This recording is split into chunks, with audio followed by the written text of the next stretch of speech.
Hey guys, welcome to the Daily Word Bible Study, a plain and simple book by book, chapter by chapter, and verse by verse study through the entire Bible. We are in Ezekiel chapter 16. Now, so I paused at verse 50, and we're gonna start with this question: what is the sin of Sodom? And I'm just going to indulge a little side study because here it's interesting how in our culture, we hear a lot about Sodom and Gomorrah. There is actual laws named Sodom, sodomy, and it's always attached to the sin of homosexuality. Now, over the decades, that has become now a political battle against the group, a homosexual group. Now, you could say the LGBTQ, whatever group. And it's something that Christians foolishly have engaged. They're foolishly engaged. This battle began with some of the most pious men, such as, the Christian right. I'm not going to mention any names. The names could be self-evident if you just type in the evangelical right, Christian conservatism, Christian right, all of these groups, these conservative groups, they're hypocrites, they're pious. Because they don't deal with all the sin. So they have decades ago decided we're going to get into the political arena. So what would be our political talking points? Now notice these are not biblical, but what are our political talking points? They have modified it since then because back in the 60s it was things such as prayer in school, single family or welfare, and of course, gay rights and abortions. Now, those two remain, but there are other talking points that they kind of attach to, but they've since kind of forsaken. So the two that kind of remain now is abortion and homosexuality. Let's fight against homosexuality, and it's a fight that they're losing. And even today, if you stop and think about it, even today, you think about one of our states passed a bill for abortion. And so Christians may think they have won a battle, but that's just kind of, again, dumb because it takes you off from what the gospel actually says. And here's the hypocrisy of it is that you're only concerned about those sins, and then you act as if God is only concerned about those sins. And I'll keep throwing this one out. Racism, they care nothing about, even though, because many of them themselves were racist. Many of the churches, the schools. But God says you can hate people of another color, but hey, let's go after the gays and let's go after the abortion, which again, some of them have had abortions, or their girlfriends, I should say, right?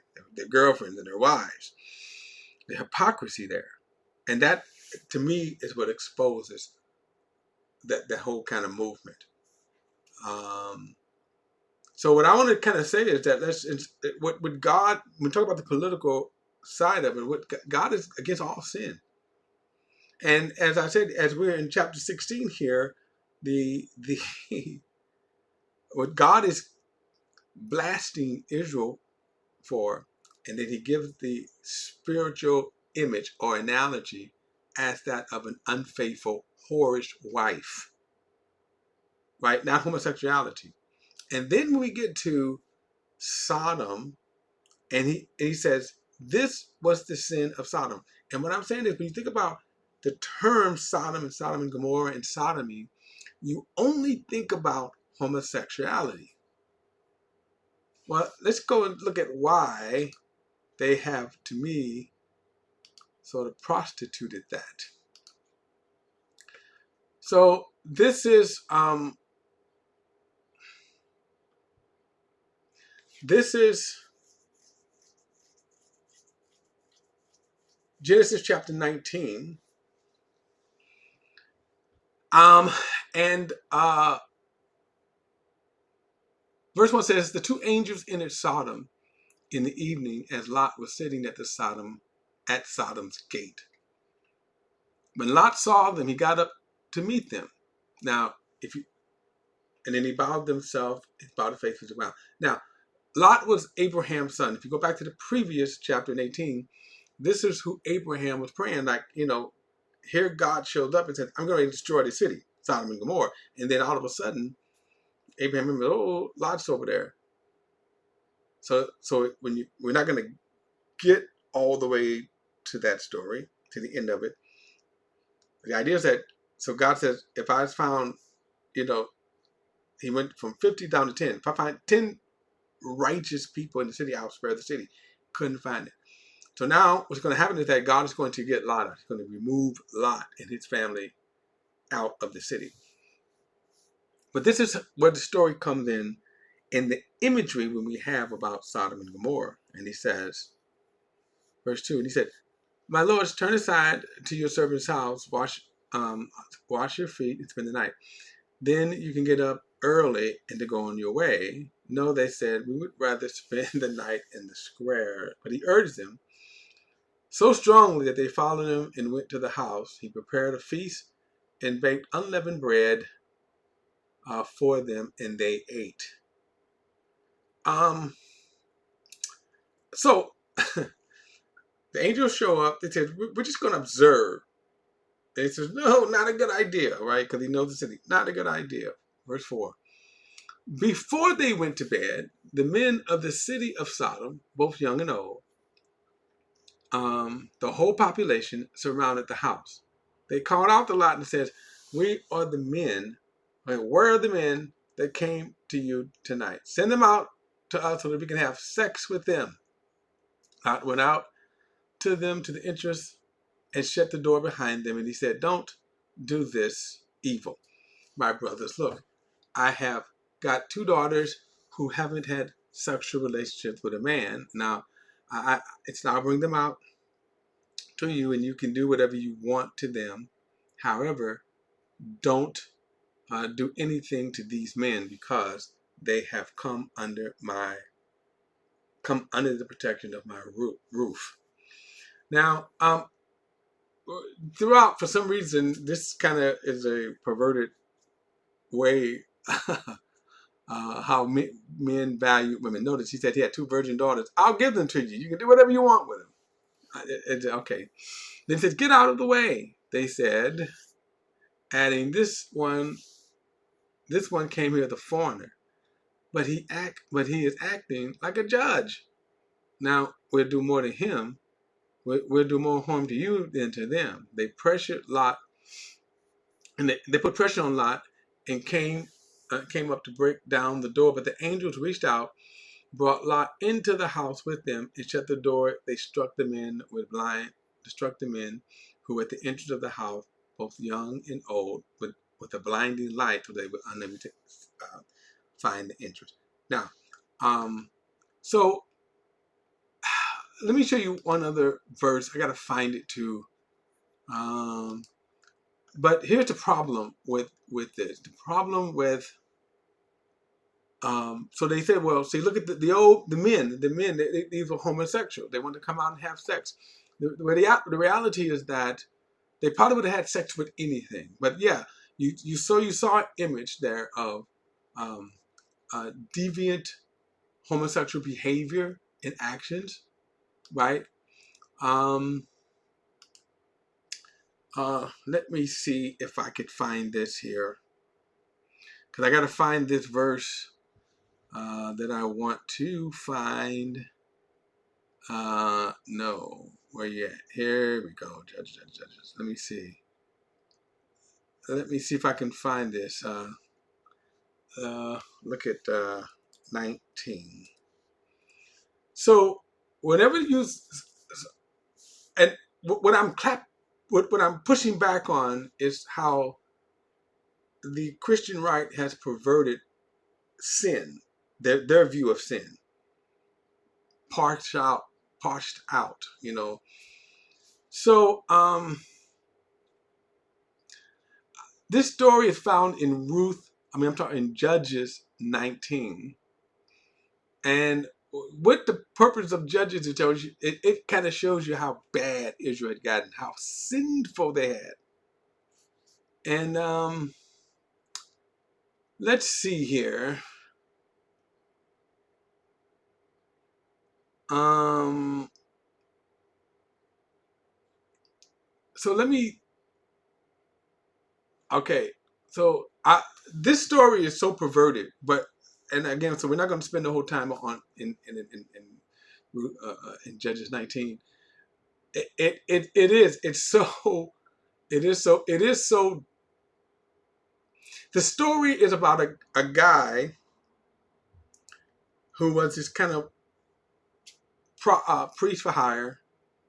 His concubine ran off and went to her father's house. He follows her here to get his concubine. And so this is what the story takes place around. He comes here. The father again, we're not going to even read the whole kind of story, but he comes to get him, and they speak well to each other, but the father would not let them go. In that he was saying, hey, stay another night. He kept making excuses for him to stay. And finally, he's going to go out. But watch this. So verse 20 says, peace to you, said the old man. I'll take care of everything you need. Now, this story is kind of, it's going to sound very familiar to when the angels show up at Sodom. He says, only don't spend the night in the square. So he brought him to his house and fed his donkeys. Then they washed their feet and ate and drank. And while they were enjoying themselves, all of a sudden, perverted men of the city surrounded the house and beat on the door. They said to the old man, who was the owner of the house, bring out the man who came to your house so that we can have sex with him. The owner of the house went out and said to them, no, don't do this evil, my brothers. After all, this man is coming to my house. Don't do this horrible thing. Here, let me bring out my virgin daughter, perverted, and the man's concubine. Now, use them and do whatever you want to them, but don't do this horrible thing to the man. Okay, if you're a man, great, but if you're a woman, he said, but the men would not listen to them. So the man seized his concubine and took her outside to them. They raped her and abused her all night into the morning. And at daybreak, they let her go early in the morning. And then the woman made her way back. And as it was getting light, she collapsed at the doorway of the man's house. Now, she ended up dying. Okay, so here's what I want you to see here. Two different stories, almost similar. So one, you see the men came, they wanted to have sex with all of the men. But then the other, they just had sex with anybody. My point is, they were perverted. They were sinful. So this story should be told and shared more about the sinfulness of man as more than a political tool for the religious right, and that is the problem most what you see here. So now let's go back to our verse here, and then look at this, because it's amazing how they deflect and say, well, sodomy or Sodom and Gomorrah is about homosexual. So then they're going to say, well, because of the presence of homosexuals in the land, God has cursed the land. God is going to judge the land. You hear this most from them. Y'all hypocrites. Because listen to this verse here. Where am I at here? Verse 48 says, as I live, declaration of the Lord God, your sister Sodom and her daughters have not behaved as your daughters have. Now let's stop for a moment. This is the same story, the analogy you could see right here. You look at Sodom, they were evil, they were perverted. And then you look at Ruth. The difference was that by the time we get to that story, remember they had the law. They had the standards of righteousness, the standards of good and evil, and they were so perverted. And these were the tribe of Benjamin. They were Jews. So the last story we read were all Jews. And they were doing this to a fellow Jew. Okay? Now, verse 49 says, now this was the iniquity of your sister Sodom. This, and why don't we hear this from them? That's the shame here.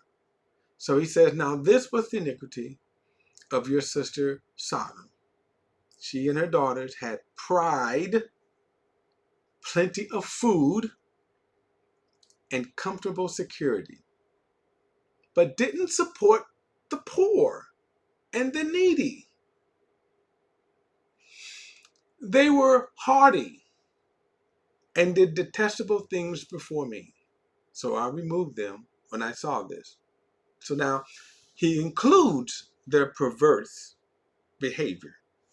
But notice what he also says here, that they did not support the poor and the needy. So now I will ask you, with all of conservative movements, are they supporting the poor?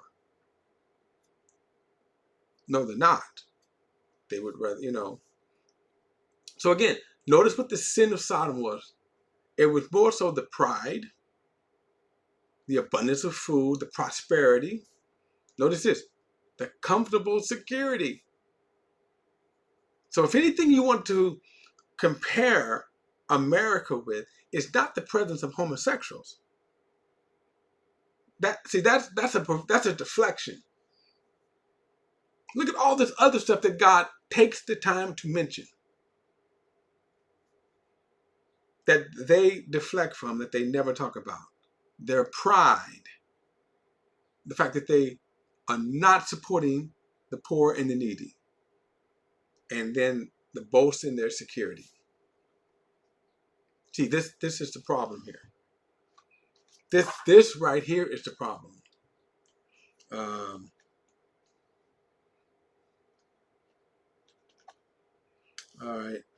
All right. So this is their problem.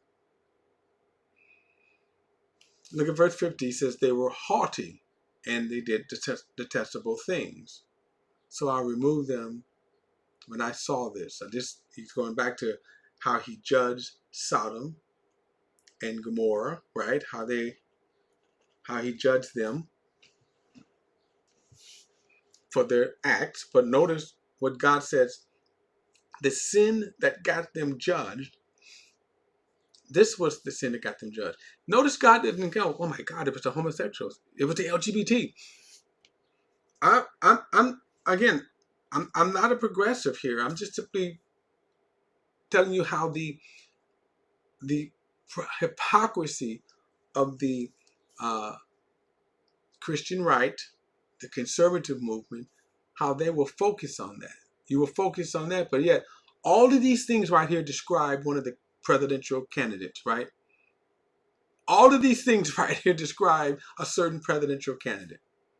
Everything, the pride, haughtiness, comfortableness, all of these things describe a presidential candidate, and yet what you do is you single out a single group and make them the boogeyman. That's the point that I'm pushing back on. That you're pushing back, that that the homosexuals, the gays, they're the problem. Oh my God, the gays are the problem. But yet all of this stuff here that God is talking about, this is the problem here.